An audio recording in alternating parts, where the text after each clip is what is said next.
Greetings, everyone, again. And we are with Dr. Almeida from Recife in Brazil. And this is the second part of our interview with her. She's a specialist in nuclear medicine, and she happens to also become a very, very knowledgeable person regarding COVID-19, as she has treated now over 100 patients. But in this part of the interview, we are going to talk about her own experience with COVID-19 as she contracted the disease and she overcame the disease. So, Dr. Almeida, what happened?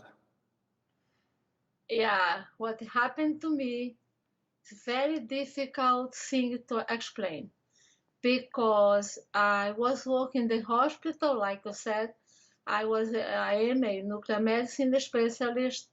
I was working until May 13 when the pandemic was officially declared in Brazil.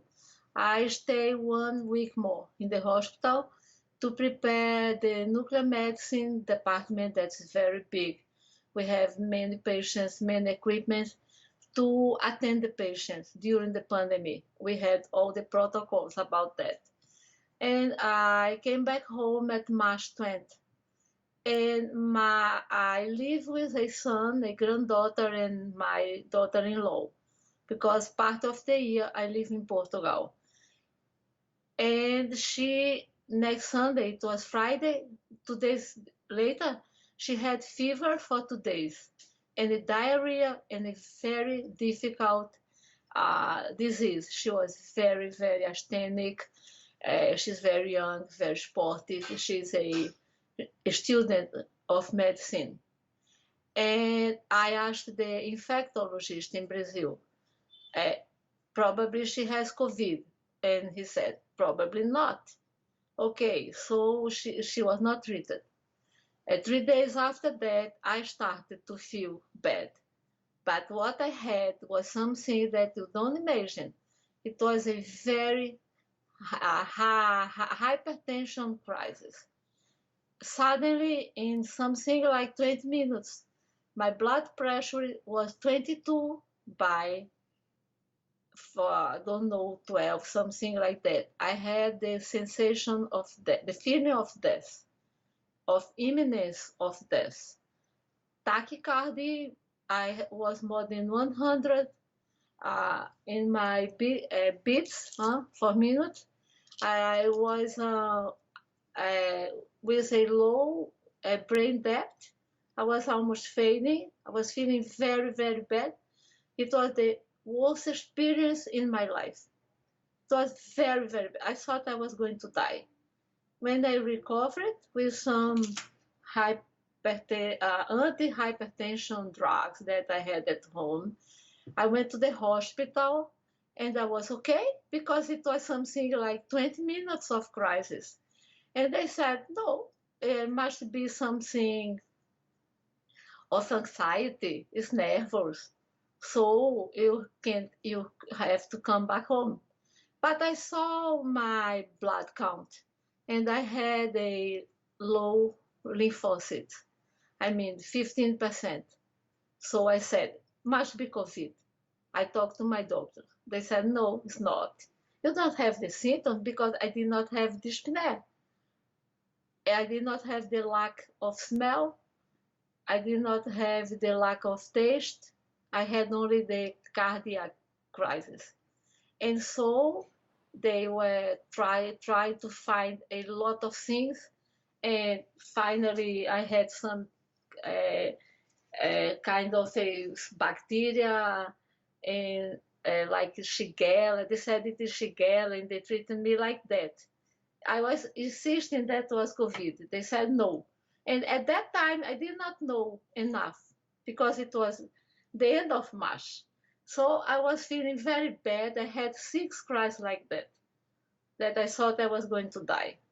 I did not know what to do except for have some symptomatic treatment. I'm very healthy.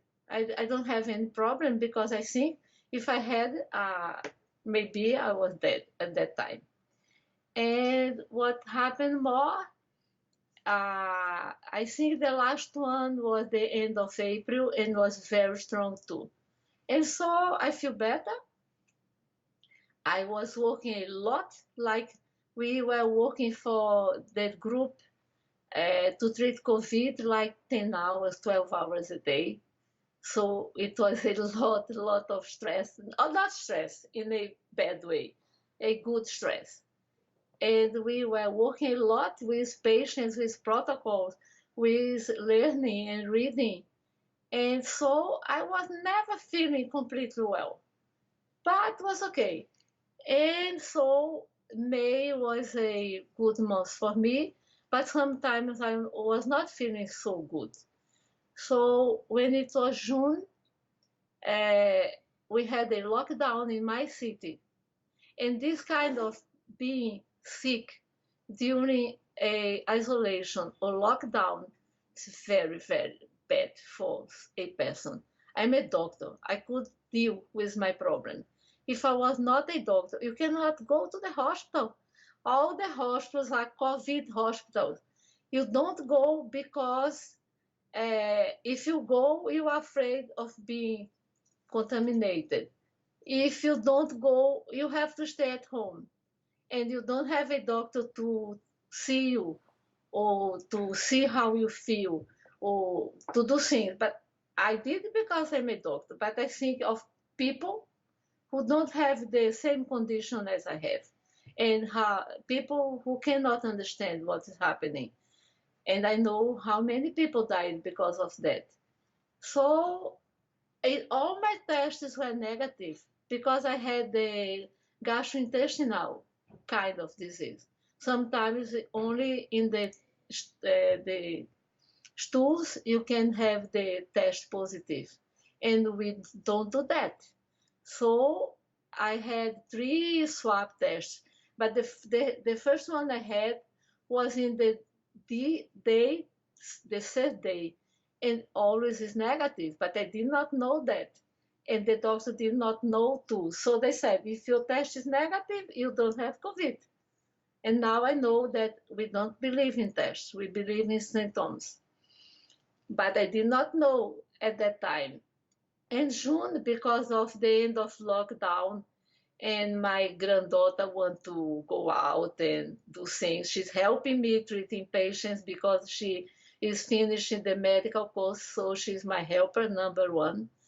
What happened? She said, let's go to have a test and see how is our IgG. And so we did. We make an appointment for Wednesday. On Tuesday, I start to have dyspnea. So I was symptomatic. And when I had the test on Wednesday, I had a IgM, what I did not expect. So the same day, I had the blood tests, everything was okay, only a little bit high, one of the transaminase, only a little bit. Everything was okay, only a little bit low the lymphocytes too, but nothing important. But I start to treat the same day with hydroxychloroquine, AZT, and zinc, and we use in Brazil too ivermectin. I start the treatment. I did the hydroxychloroquine not for 5 days as usually, but for 8, because we thought, my doctor, I was not treating myself. One of the doctors, Dr. Gustavo Carvalho, is a very good experience treating patients like that, like I am doing. He was treating me. And so we decided to wait to have more time of the drug. But when I was in the 4th day, I was feeling very well physically. And I was still having my work, not in the same rhythm, but I had meetings and Zoom and everything. That day, I had something like a syncope. You know, a syncope? I was fading. But I had a meeting after that, and I could be in that meeting because it was a very important meeting. But I noticed that I did not have lack of smell, anosmia, but I have hallucination. I was feeling a smell that never existed. I had the photophobia. I had not headache, diarrhea that was typical, and I started to have those crises of hypertension. I had the third worst one. I thought I was going to die again, but I did not. And what happened to me that was terrible, terrible, was 40 hours of not sleeping. I could not sleep because I used to say that is my impression. I have to start about that. That the disease is like a twilight disease because you have hydroxychloroquine at the evening. I think you lose your circadian rhythm because it is affected the central nervous system. So I had what they call hypophysitis. I don't know exactly the name, but I had 2 days like the syndrome of the hormone antidiuretic, 4 or 5 liters of urine, completely white. And I had that kind of thing that they call delirium, but it's a state of vigilia. You cannot sleep. You don't recognize if it is day or night. And I did not sleep for 40 hours. And it was the day after the syncope, so I decided don't get any medicine because I wanted to be alert and take care of myself. I was reading. I was calm the whole night, alone in my bedroom, but my family could communicate with me. And after that, I start to have a change of mood. I'm a very calm person, but I start to be angry and excited and crying that I don't do mostly. So it was a complete change of mood. And there is a very interesting paper of Italian group of psychiatry, and they describe completely that thing. I have many patients and friends who had this problem.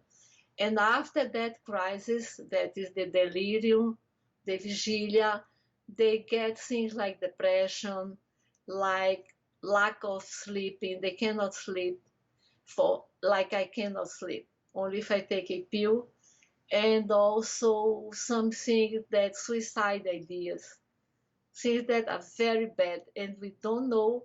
I'm completely cured of the viral phases. I have all my tests completely well, but I still have what is autonomic uh, uh, dysautonomy, the problems of blood pressure. I can have a very high and low pressure. I can be very well. I can be completely feeling like I am going to fade. And the very impressive thing is that I have some patients with the same syndrome. Uh, by coincidence, last evening, I received 2 patients and they have the same thing like me. And I'm going to study more about that. But I'm dealing with that problem. I start to have corticosteroids because the only thing that can help you is impressive. I'm taking 40 milligrams a day of methylprednisolone. I know I have that problem of dysautonomy, and I'm trying to adapt. I think that is going very well. I had MRA, I had EEG. I don't have anything. Everything is normal. But still, I cannot say I am completely well. But I hope I will be very well. So, Because I'm trying to start, I have doctors, and the doctors believe me, and they are trying to help me. And I think the only thing is corticosteroids, because when I stopped 2 days, everything was very bad, and now I'm very well. The only thing is that I'm maybe more excited, I'm talking more, but I prefer that than be depressed. so you don't know exactly when you, or do you think you really know when you got the disease? No, but I have two possibilities because it was at the beginning. At the beginning, we, I think we could trace the contamination, not more now. Now it's impossible. But at that time, yes, I think that I have two possibilities. Or my granddaughter, because she's a medical student and she was working in a hospital, a public hospital. Or I had myself contact in the hospital because I was working until March 20. So I And cannot know exactly. and well, typically it's recognized at least by some people, number of people, that you need to take these treatments with hydroxychloroquine early. So in your case, you took it several weeks after, if I understand well. Yeah, because it was June 8th, I think, that I started. So I had 1 week and now I'm completely free of virus. And how did you feel?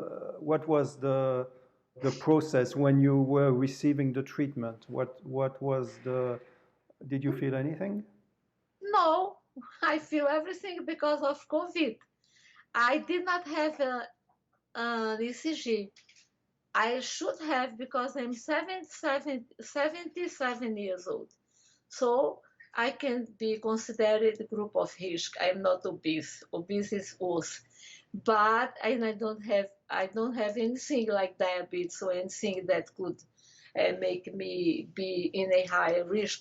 So how could I have an ECG? If I went to a hospital, they would not treat me. So I had to stay at home. So I said, why? So many years we treat people with hydroxychloroquine, not treat them only because they want to go to Amazon or to Peru. So we always did that without any kind of worry about. We are not worried about to use hydroxychloroquine. The immunologists, the rheumatologists, they don't do that.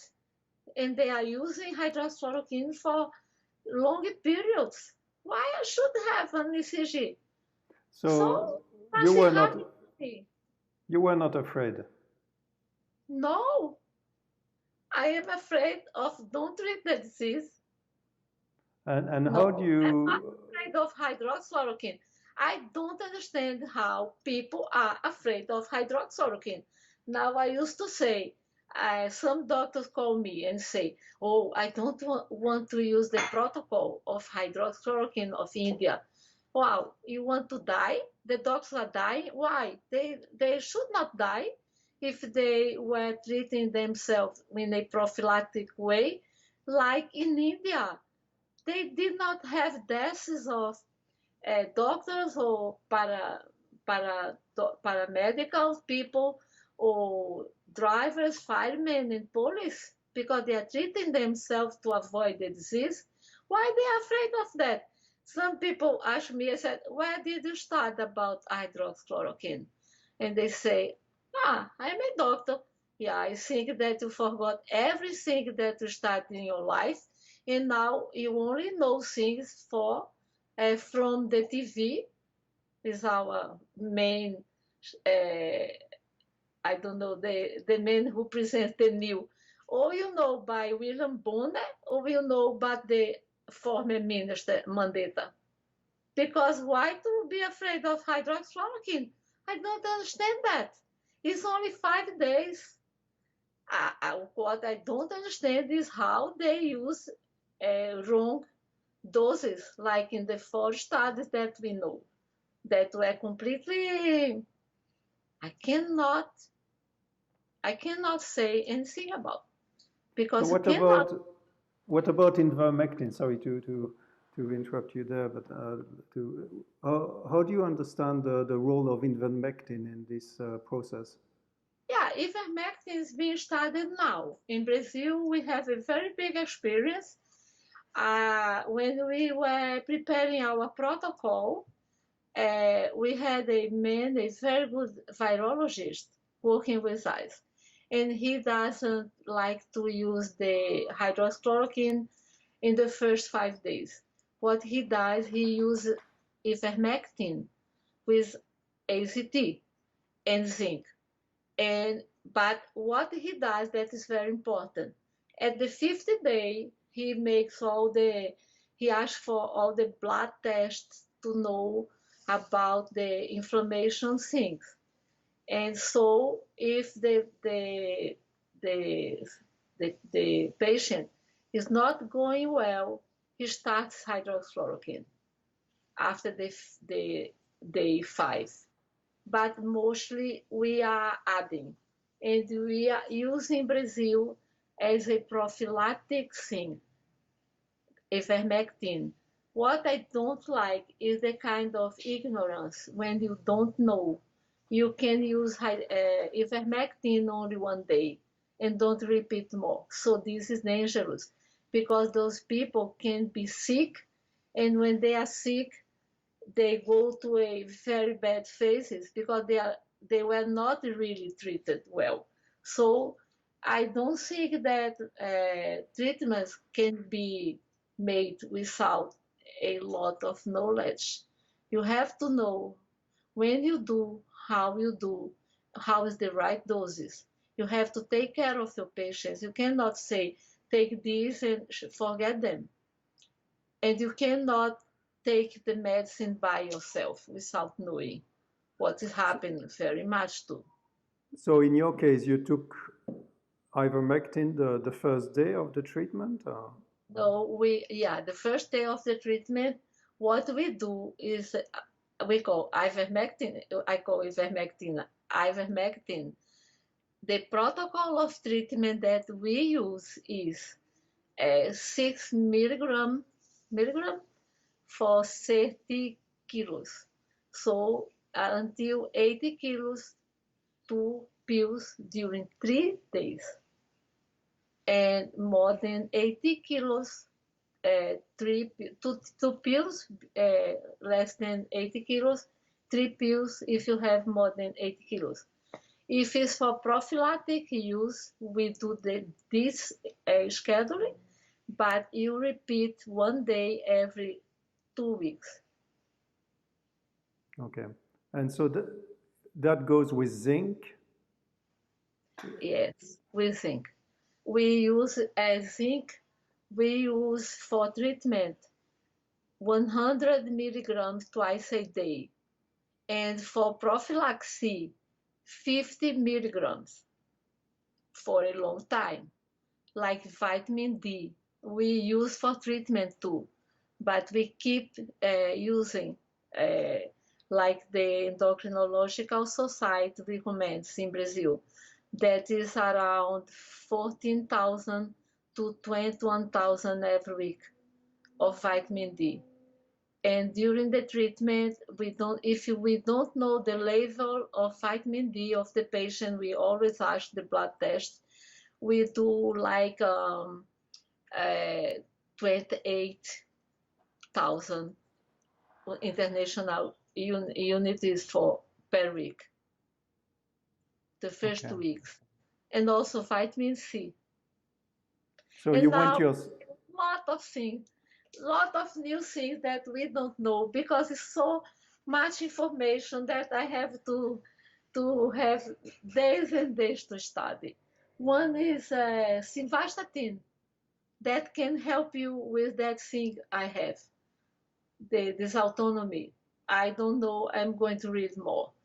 Now, a doctor in Holland has a case against he was forbidden to treat. He has a case against the National Institute of Health there.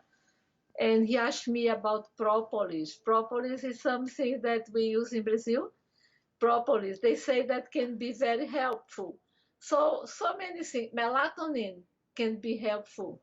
But I cannot say because what I believe now, for now, and everything can change for now, is the combination of hydroxychloroquine, AZT, and zinc. And now in Brazil, we add ivermectin. Okay. Okay. Um, so how do you plan to do the follow-up regarding your own situation? The medical follow-up, how do you see it happening? Okay, I am having the medical follow-up. I have what I have now, a neurologist that knows that I don't have any lesion. I have a psychiatrist because of that kind of mood change and things like that. But I prefer to don't do many things because I know that it's temporary. I was always a person with a lot of a very good mood, and I don't have problem that I never had depression. So why have to be worried about that? I think this is a temporary thing. I have also a cardiologist who is assisting me in that kind of things. That is the dysautonomy. And he said, you have to take corticosteroids. I have also an immunologist, a clinician specialized, because I had to study if I had some kind of low immunity. I don't have. So it's only post-COVID thing. And post-COVID is very bad. I have many patients who recover of the viral phases, but they are not feeling well. They still have problems. They still are feeling tired. They still cannot do the things that they used to do in their normal life before. I know patients who are dependent on oxygen. I know patients, not mine, because I treat them. I don't have those cases. I know patients who were not treated. My patients don't have these problems. Patients who were not treated that cannot walk because of myopathy, because of the central nervous system. It's a peripheral central nervous system disease. They cannot walk if they are young. I don't know how they can recover. I, if you want to know, because it's very shock, it's something that can shock. I tell you the history of a doctor who had the same thing that I had, but he died.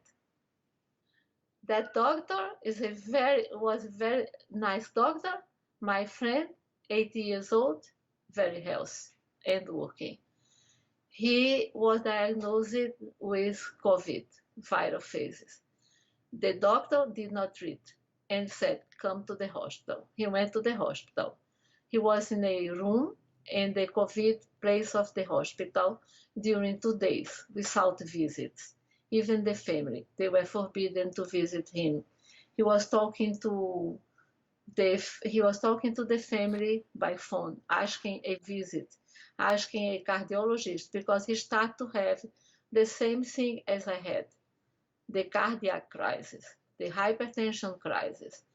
After 2 days, he was visited by the doctor. The doctor said that no, it's not a problem. This is panic. What they did with him, they treat him with a sedation. In that sedation, without visits, without the visits of the family, the cardiologist was forbidden to visit him. And it was the decision of his doctor, not of the hospital. He started to be worse and worse. You know that you don't notice your hypoxemia because your brain doesn't recognize that. When they finally discovered he was very bad, all the lungs were affected. He went to the intensive care unit. He asked to have the intubation, and he had all the very bad things of the phase 3. And finally, one of the doctors in Brazil helped him. He could be okay about the shock, the kidneys, the heart, but the lungs never recovered. He could not leave the tube, and he died. So this is the history, very similar to mine. But he died. I did not. because I was treated.